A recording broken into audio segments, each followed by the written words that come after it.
Hello everyone, मैं doctor Rukmini Chaudhary और आज के इस वीडियो में हम आपको जानकारी देने वाले हैं नमनेस के बारे में, जिसको हम सुन्नपन कहें या फिर झंझनाहट कहें। हाथों पैरों में झंझनाहट होना, नमनेस होना, नीडल और प्रिकिंग सेंसेशन होना। पेशेंट कई बार बताते भी हैं कि हमें चुभने जैसा कुछ लगता है। तो आज का पूरा वीडियो हमारा इसी से रिलेटेड रहेगा, जिसको कि मेडिकल टर्म में पैरास्थीसिया भी कहा जाता है।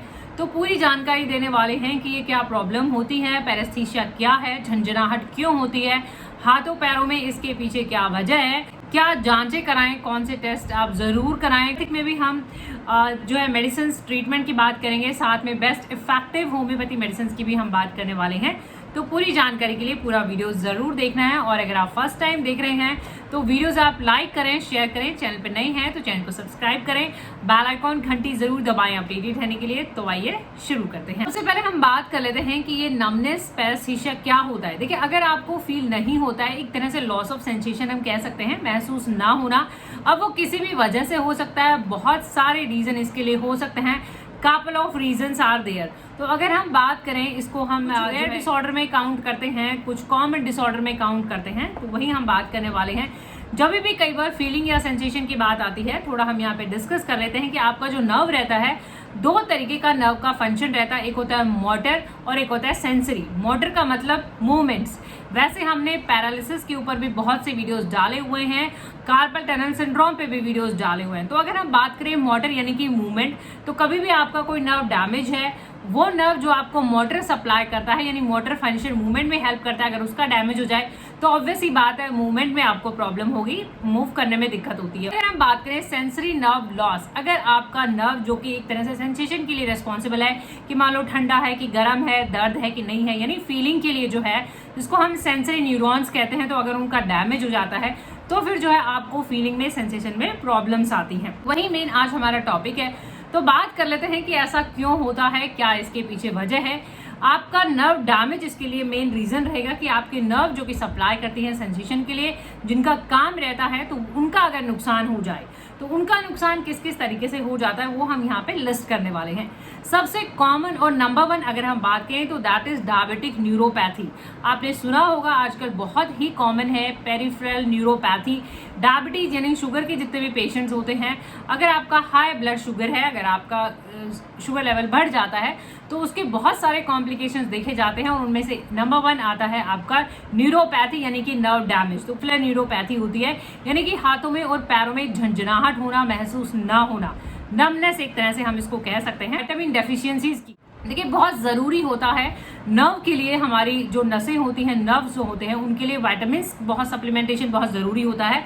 अगर हम बात करें, विटामिन B1 है, B6 है, B12 है और साथ में विटामिन E भी है। तो ये ऐसे विटामिन हैं जो आपकी नर्व के लिए बहुत ही ज़रूरी होते हैं फंक्शनिंग के लिए। तो अगर इनकी डेफिशिएंसी हो जाती है तो कहीं ना कहीं आपकी नर्व डैमेज होती है, नर्व सेंसेशन में जो है उसके काम करने पे असर पड़ता है। तो अगर इनका डेफिशिएंसी अगर आपको होता है, ये हम ट्रीटमेंट में भी डिस्कस करेंगे, तो आपको इसका सप्लीमेंटेशन ज़रूरी हो जाता है। विटामिन डेफिशिएंसीज की वजह से भी जो है आपके हाथ पैरों में झंझनाहट। पिंच्ड नर्व की देखिए, पिंच्ड नर्व की अगर हम बात करें तो इसका मतलब है नर्व इंजरीज है, किसी भी तरीके से अगर नर्व पे कोई प्रेशर लग रहा है तो उसको हम पिंच्ड नर्व कहते हैं और इसके लिए बहुत सारी मेडिसिन दी जाती है। कार्पल टनल सिंड्रोम की अगर हम बात करें, जो हमने वीडियो में भी डिस्कस किया, नर्व डैमेज होता है जिसकी वजह से आपको जो है फर्स्ट 4 फिंगर्स जो होती हैं आपकी, उनमें आपको जो आपका अफेक्ट रहता है, तो जिसको हम कार्पल टनल सिंड्रोम कहते हैं। तो ऐसे केसेस में भी ऑब्वियसली बात है, नर्व का डैमेज है तो आपको फीलिंग में, सेंसेशन में जो है प्रॉब्लम आती है। तो इम्यून डिसऑर्डर्स यानी कुछ ऐसी बीमारियां, ऑटोइम्यून बीमारियां, जैसे अगर हम बात करें मल्टीपल स्क्लेरोसिस की, जिसपे भी हमने वीडियो डाला हुआ है कि जो आपकी जो नर्व्स होती हैं उनकी जो कवरिंग होती है वो प्रभावित होती है और उसकी वजह से आपको सेंसेशन में जो है दिक्कतें आती हैं।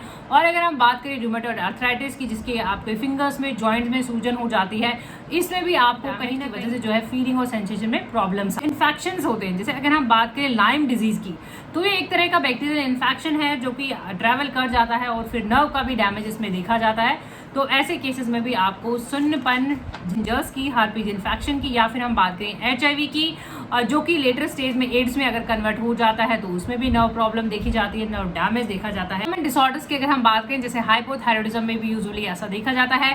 वेस्कुलाइटिस यानी नसों की अगर सूजन हो जाती है तो भी जो है ऐसा, माइल्जिया के केसेस में भी ऐसा देखा जाता है, फाइब्रोमाइल्जिया। तो ये कुछ कंडीशन है जिसमें कुछ तो कॉमन है, कुछ रेयर है, कुछ ऑटो इम्यून डिसऑर्डर्स हैं।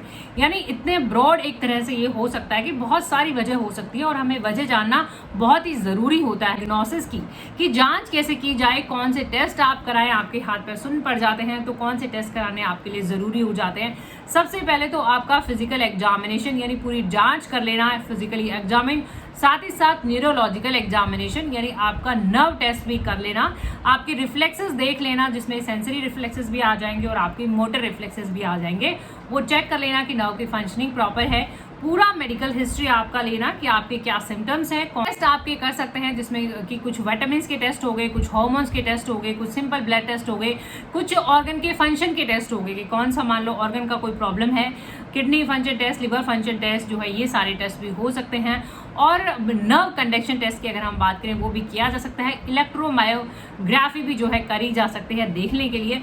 तो ये कुछ टेस्ट हैं जो किए जा सकते हैं। साथ में नर्व बायोप्सी की अगर हम बात करें तो वो भी देख लेते हैं लेटर स्टेज में, बहुत ही अगर कोई क्लू नहीं मिल पाता है तो उसके लिए, यानी ये टेस्ट किए जा सकते हैं। बाकी आपका पूरा केस लेना बहुत क्रक्स ये रहता है कि आपका अंडरलाइन कॉज जब तक नहीं मिलेगा आपका ट्रीटमेंट जो है सक्सेसफुल नहीं हो पाता है। तो एक सक्सेसफुल ट्रीटमेंट के लिए हमें अंडरलाइन कॉज फाइंड आउट करना जरूरी हो जाता है। ट्रीटमेंट इन एलोपैथी, देखिए ट्रीटमेंट इन एलोपैथी क्या रहेगा कि सबसे पहले तो आपका कोई अगर डिजीज है तो उसका मैनेजमेंट, जैसे अगर आपको डायबिटीज है, शुगर है तो उसका मैनेजमेंट करना। ऑफिशियली सिर्फ नमनेस की, सुन्नपन की, झंझनाहट की दवा लेते रहेंगे और आपका डायबिटीज कंट्रोल नहीं है तो ऑब्वियस ही बात है कहीं ना कहीं वो आपको प्रॉब्लम होता ही रहेगा ऑन एंड ऑफ। तो इसलिए डायबिटीज मैनेजमेंट बहुत जरूरी हो जाएगा।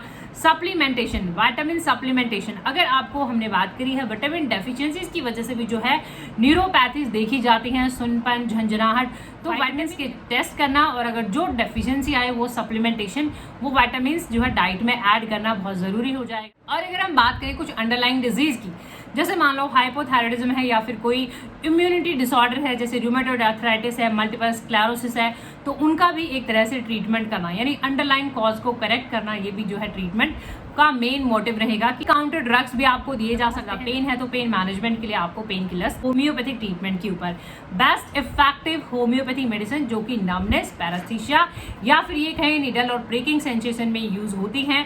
वैसे हमने पैरालिसिस पे भी बहुत से वीडियोस डाले हुए हैं, upper body paralysis, lower body paralysis, carpal tunnel syndrome, multiple sclerosis, autoimmune disorders, इन सभी बीमारियों पे हमने वीडियोस डाले हुए हैं। अदर पूरी जानकारी के लिए आप वो वीडियोस भी हमारे चेक कर सकते हैं। और जिन मेडिसिन की अब हम यहाँ पे बात करने वाले हैं उन सभी मेडिसिन के लिंक आपको नीचे डिस्क्रिप्शन बॉक्स में भी मिल जाएंगे। पर कोशिश ये करिएगा कि अपना केस समझिए, क्योंकि हमने स्टार्टिंग में ही बताया है कि अंडरलाइन कॉज क्या है उसके ऊपर जो है आपका मेडिसिन डिपेंड करता है कि क्या प्रॉब्लम है। तो कालीफॉस होम्योपैथी का एक बहुत ही अच्छा मेडिसिन है जिसमें आपको झंझनाहट के केसेस में, नमनेस के केसेस में, और इसके साथ साथ आपको सिम्टम्स मिलेंगे, फटीग हो गया, वीकनेस हो गया, तो ऐसे केस में आप कालीफॉस ले सकते हैं। ये टैबलेट फॉर्म में है। आप अगर आप डाइल्यूशन फॉर्म में ले तो वैसे भी ले सकते हैं जो पीने का आता है, बाकी आप टैबलेट फॉर्म में भी ले सकते हैं। 2 गोलियां दिन में आप 2 बार लें, 3 बार लें, खाने से 10-15 मिनट पहले लें और लगातार 2-4 हफ्ते तक यूज कर सकते हैं। जो फिंगर्स रहेंगे उनका जो है नमनेस आपको देखा जाएगा, साथ में टिप ऑफ द फिंगर्स जो आपकी रहती हैं और कमजोरी भी देखी जाएगी। हाइपरकम हमेशा टॉप ही करता है जब भी नर्व की बात आती है। नर्व इंजरी में टॉप रेमेडी माना जाता है। अब नर्व इंजरी यानी पिंच नर्व है या फिर जो है आपका नर्व इंजरी हो गया है, तो ऐसे केसेस में आप हाइपरकम यूज करें, बहुत ही अच्छा मेडिसिन माना जाता है। ये भी टैबलेट फॉर्म में है। 2 गोलियां आप दिन में 2-3 बार खाने से पहले लगातार यूज कर सकते हैं। लिक्विड फॉर्म में आता है, अगर आप लिक्विड में लेना चाहें तो लिक्विड में भी ले सकते हैं। अब देखिए कंपनी हो सकता है इंडिया से बाहर ना हो, तो कोई भी कंपनी जिसका मेडिसिन नेम हाइपरकम हो, आप सिर्फ उस पर फोकस करेगा, वो मेडिसिन आप खरीद सकते हैं। वाले हैं पेरिस क्वाड्रिफोलिया। देखिए ये डाइल्यूशन फॉर्म में है। ये भी कंपनी का कलर कंपनी के हिसाब से हो सकता है, क्वांटिटी भी कम ही आप कोशिश करें। पेरिस क्वाड्रिफोलिया में सर्वाइकल स्पॉन्डिलोसिस के केसेस में अगर आपको नमनेस हो जाती है, जो कि नेप ऑफ द नेक में भी आपको पेन देखा जाता है और साथ में जो है शोल्डर में भी पेन देखा जाता है और साथ में हाथ पैरों में नमनेस अगर देखी जाती है, तो आप पेरिस क्वाड्रिफोलिया देख सकते हैं। ड्रॉपर की मदद से लें, 1-2 बूंदें सुबह दोपहर शाम खाने से पहले, लगातार खाने के 10-15 मिनट बाद भी ले सकते हैं और रेगुलरली आपको मेडिसिन यूज करना रहता है। देखिए कैलकेरा कार्ब यूजुअली फीमेल्स में फेयर, फैटी एंड फ्लैबी में दिया जाता है और नर्व के केसेस में काफी अच्छा मेडिसिन। कैलकेरा कार्ब का अगर हम मेन इंडिकेशन की बात करें तो ग्रास्पिंग डिफिकल्ट, यानी अगर आप किसी को होल्ड नहीं कर पाते हैं, आपका जो है होल्ड करने में दिक्कतें आती हैं, तो ऐसे केस में आप कैलकेरा का आप देख सकते हैं। ये भी बड़ा फॉर्म है, कम क्वांटिटी में 20 या 200 पाव से स्टार्ट करें, कम डोज से स्टार्ट करें, 1-2 बूंदे शाम, इस तरीके से जो है आप फॉस्फोरस मेडिसिन ऐसे केसेस में दिया जाता है जहां पे आपको मॉर्निंग देखा जाता है, नहीं सुबह सुबह अगर आपको दिक्कत होती है, सुनपन रहता है, झंझनाहट रहती है, तो ऐसे केस में जो है आप फॉस्फोरस देख सकते हैं। सेम वैसे ही कम क्वांटिटी में कम पावर में ड्रॉपर की मदद से 1-2 बूंदे सुबह दोपहर शाम लगातार बात करें तो सालिशा भी काफी अच्छा मेडिसिन माना जाता है। सालिशा में नाइट पैरास्थीसिया देखा जाएगा, यानी नाइट में अगर आपको नमनेस, रात को दिक्कतें बढ़ती हैं, सुन्न हो जाते हैं हाथ पैर, तो ऐसे केस में जो है आप सालिशा देख सकते हैं। सेम वैसे ही करना चाहेंगे अगर हाथ पैर सुन्न पड़ जाते हैं, पुअर ब्लड सर्कुलेशन, यानी अगर आपका खून का दौरा सही नहीं है, कमजोर है, तो ऐसे केस में डॉक्टर एक्विक का R67 आप ले सकते हैं। थोड़े से पानी में लें, ये ड्रॉप फॉर्म में है, 5, 10, 15 ड्रॉप मिक्स करके ये वीडियो आपकी मदद कर सके, वीडियो आपको इन्फॉर्मेटिव और नॉलेजेबल लगे तो प्लीज आप वीडियोस लाइक और शेयर जरूर करें। चैनल पे नए हैं तो चैनल को सब्सक्राइब करें, बेल आइकन घंटी जरूर दबाएं। के लिए thank you for your time, thank you for watching, keep supporting, thank you so much.